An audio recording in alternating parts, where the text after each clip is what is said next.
Thanks, Chair. And I too think it's appropriate and welcome that the Deputy did mention the whole issue of NAMA.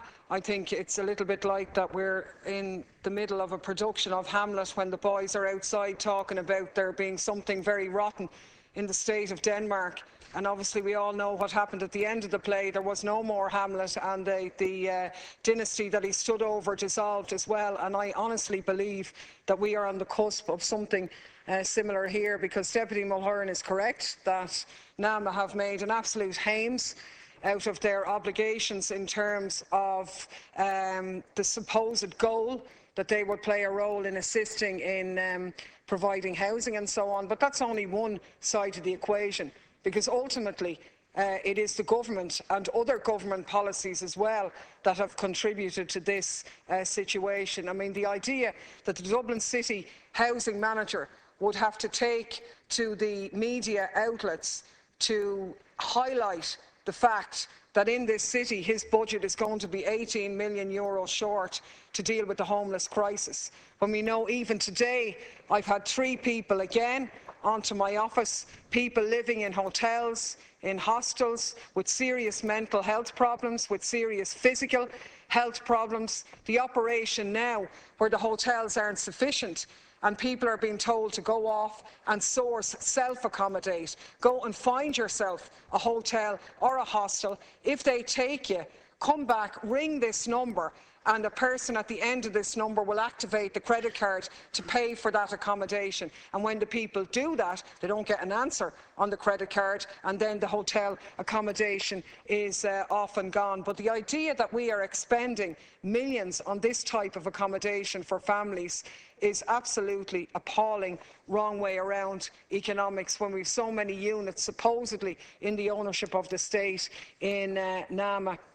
And I think instead what we've had is NAMA being used to offload large quantities of property in big chunks, which, as Deputy Wallace and others have said previously, has actually resulted in a distortion of the rental market and contributing on that side to other housing pressures there. And I do think in my own area there's been a number of residents who have sought to approach NAMA as a sort of a cooperative of residents, people who would be in the market of buying houses for their,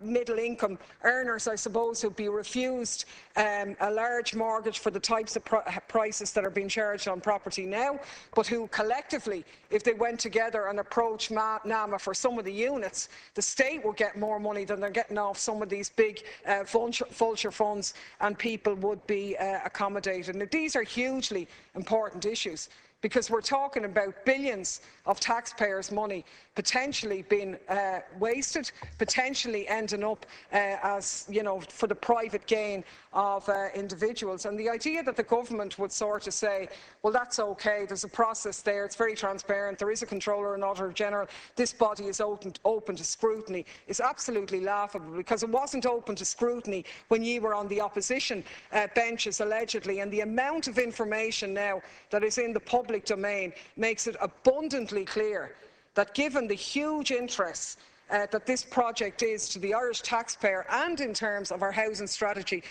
going forward, nothing short of an independent investigation with precisely the type of external forensic accountants, financial people who can track down the money and find out what is going on. And I mean, there has been a little bit of a sideshow conducted over the past few days. I mean, no disrespect to any politician, no more than myself, but the idea that the PAC would have the wherewithal to carry out this function is quite simply laughable. And I'm wondering, even, is this idea being pushed as a sort of a sideshow to divert attention from what's actually necessary, which is a real inquiry? I mean, this issue is far too important for people to be trying to grab a little cheap headline for themselves, or to get themselves heard at a committee or something like this. I'm sorry, but that expertise isn't there. We need something bigger. We need something from outside